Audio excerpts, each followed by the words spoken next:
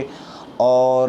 ہم سے کوئی پوچھے نہ، ہماری پرفارمنس پر سوالات نہ اٹھائیں، ہمارے اوپر تنقید نہ کریں۔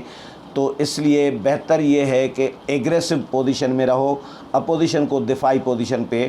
بھیج دو۔ تو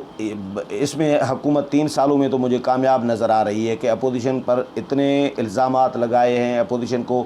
اتنے مقدمات میں پھنسایا ہوا ہے کہ اپوزیشن یا تو پیشیاں بھگتنے میں مصروف ہے، اور یا وضاحتیں دینے میں مصروف ہے، یا الزامات کا جواب دینے میں مصروف ہے۔ سارا دن اپوزیشن کو 24 گھنٹے اسی میں ہی یہ 3 سال حکومت نے گزارے ہیں۔ اپوزیشن حکومت کی پرفارمنس پر اتنی بات نہ کرے جتنی وہ اپنے اوپر الزامات کی وضاحتیں کرتی رہے یا ہمیں گالیوں کا جواب دیتی رہے۔ اپوزیشن نے کبھی بھی حکومت کے خلاف نازیبہ زبان جو ہے، اکثر عموماً ہم نے دیکھا ہے نہ نون لیگ نے، نہ پیپلز پارٹی نے، نہ جے یو آئی نے، کسی نے بھی عمران خان کے خلاف، ان کے وزراء کے خلاف پرسنلی اٹیک نہیں کیے اس طرح، یا گالم گلوچ نہیں کی، نازیبہ زبان استعمال نہیں کی، بد زبانی نہیں کی۔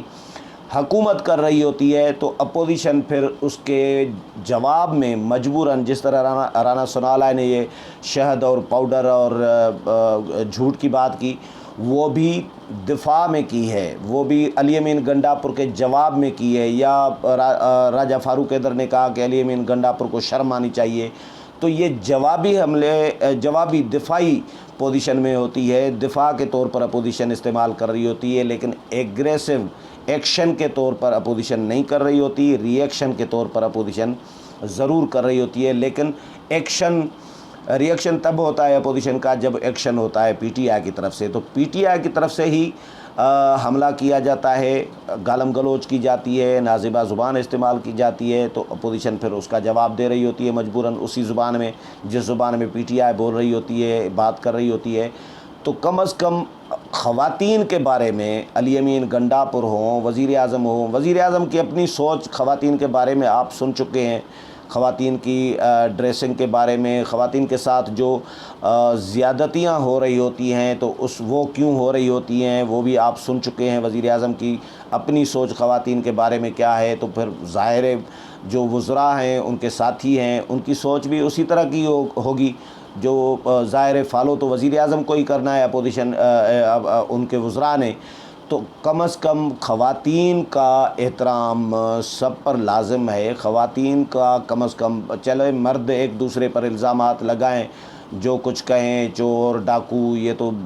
روٹین بن گیا ہے، اب تو نئی بات تو ہے نہیں، اس پہ تو اپوزیشن مائنڈ بھی نہیں کرتی، چور ڈاکو پہ تو کرپٹ ہیں، چور ہیں، ڈاکو ہیں، کھا گئے، لٹ گئے، یہ تو پی ٹی آئی ڈنڈورا پیٹ رہی ہوتی ہے، یہ اب روٹین کا حصہ بن گیا ہے۔ لیکن خواتین کے بارے میں کم از کم الفاظ کا چناؤ کم از کم خواتین کے بارے میں ہونا چاہیے، جو پی ٹی آئی میں نہیں ہے۔ علی امین گنڈاپور ویسے تو اصولی طور پر علی امین گنڈاپور نے جو خلاف ورزی کی ہے قانون کی، آئین کی اور ضابطۂ اخلاق کی، جو الیکشن کمیشن کا حکم عدولی کی ہے، حکم نہیں مانا، ضابطۂ اخلاق کی خلاف ورزی کی ہے، چیف سیکرٹری کا حکم نہیں مانا، ان کو نکل جانے کا حکم ملا تھا لیکن وہ نہیں نکلے، اس پر بھی الیکشن کمیشن کو ایکشن لینا چاہیے، اور علی امین گنڈاپور کے خلاف مقدمہ بھی دائر ہو سکتا ہے۔ میں نے سنا ہے کہ علی امین گنڈاپور کے ساتھ جو جلسوں میں امیدوار پی ٹی آئی کے گئے ہیں 3-4 یا جا رہے ہیں، تو ان کے خلاف بھی مقدمے کا اور نااہلی کی باتیں ہو رہی ہیں، لیکن عملاً تو میرا نہیں خیال کہ پی ٹی آئی کے لوگوں کے خلاف کوئی بڑی کارروائی ہوگی، کیونکہ علی امین گنڈاپور کے خلاف الیکشن کمیشن پہلے ہی مقدمہ دائر کرنے کا حکم دے چکا ہے، تو وہ مقدمہ بھی ہوا ہے نہیں ہوا ہے ابھی تک کسی کو کچھ پتہ نہیں ہے، اور کیونکہ اگر مقدمہ ہوا ہوتا تو پھر علی امین گنڈاپور گرفتار بھی ہوتے، اور اگر مقدمہ ہوا ہے اور گرفتار نہیں ہوتے تو پھر آپ سمجھ سکتے ہیں کہ وہ طاقتور ہیں، وزیر ہیں امور کشمیر کے۔ تو یہ سارا جو کچھ کر رہے ہیں پی ٹی آئی کے لوگ، وزراء، وزیر اعظم، یہ پری پول ریگنگ میں بھی شامل آتا ہے، الیکشن قوانین کی، ضابطۂ اخلاق کی دھجیاں اڑانا، خلاف ورزی کرنا، یہ پری پول ریگنگ میں شامل ہوتا ہے۔ اور دوسری بات یہ کہ امن و امان میں جو ہے وہ خراب کر رہے ہیں، امن و امان خراب کر رہے ہیں کشمیر کا۔ کشمیر میں لڑائی جھگڑا اور بدامنی اور یہ اس طرح کے معاملات پہلے نہیں رہے، نہ کشمیر میں ڈکیتیاں ہوتی ہیں، نہ کشمیر میں چوریاں ہوتی ہیں، نہ کشمیر میں قتل و غارت ہوتی ہے، نہ کوئی قبائلی لڑائی جھگڑے ہوتے ہیں۔ کشمیر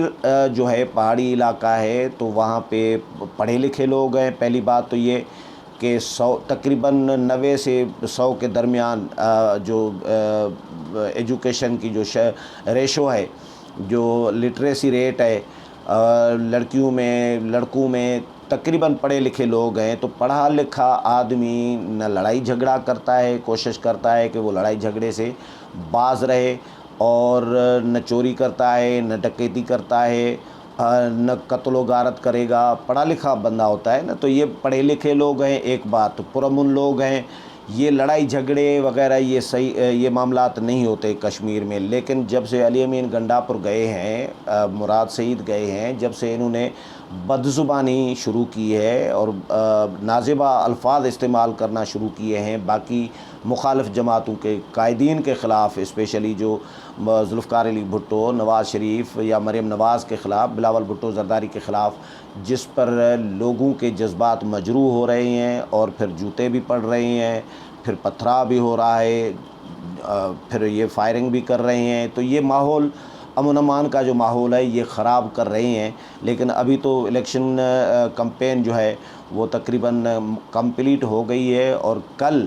25 جولائی ہے، کل کشمیر کے انتخابات ہونے جا رہے ہیں۔ دیکھتے ہیں انتخابات میں کس طرح کی شفافیت الیکشن کمیشن کرانے میں کامیاب ہوتا ہے نہیں ہوتا۔ فوج بھی تعینات کر دی گئی ہے، لیکن علی امین گنڈاپور نے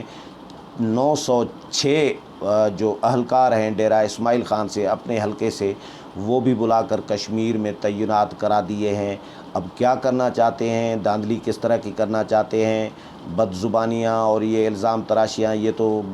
اب گزر گئیں، جلسے وغیرہ کا تقریباً کمپلیٹ ہو گیا ہے وقت، لیکن اب الیکشن کے دن پولنگ ڈے کو پی ٹی آئی کیا کرتی ہے، علی امین گنڈاپور کون سے جوہر دکھاتے ہیں، کیا کرتے ہیں، کون سے گل کھلاتے ہیں، وہاں پہ کیا گل کھلاتے ہیں، کیونکہ علی امین گنڈاپور کی ظاہر ہے ساری ذمہ داری پی ٹی آئی نے اس پر عائد کی ہوئی ہے کہ بھئی کشمیر کا الیکشن جو ہے وہ جتوا کر دینا ہے۔ اب دیکھتے ہیں، عمران خان صاحب تو گئے ہیں جی، ریفرنڈم کراؤں گا میں کشمیر کے بارے میں کہ کشمیری جو ہے پاکستان کے ساتھ رہنا چاہتے ہیں یا آزاد حیثیت میں رہنا چاہتے ہیں۔ مقبوضہ کشمیر تو گیا، سمجھے مودی کی جھولی میں دے دیا ہے تو وہ مودی کو پہنچا۔ اب یہ آزاد کشمیر صرف اپنے پاس رکھنا چاہتے ہیں، وہ بھی شاید صوبہ بنانے کے چکر میں کہ بھئی ریفرنڈم کرا کے صوبہ بنائیں۔ اب ظاہر ہے یہ کشمیریوں کو یہ بات بھی ہضم نہیں ہوگی، یہ بات بھی قبول نہیں ہے کشمیریوں کو، اور پھر جو علی امین گنڈاپور جو کچھ کر رہے ہیں وہ بھی کشمیریوں کو قبول نہیں ہے۔ تو اب دیکھتے ہیں رزلٹ کیا آتا ہے، پی ٹی آئی کس طرح انتخابات جیتی ہے۔ امید ہے پروگرام پسند آیا ہوگا، اگلے پروگرام میں پھر ملاقات ہوگی، تب تک اجازت چاہتا ہوں، اللہ حافظ۔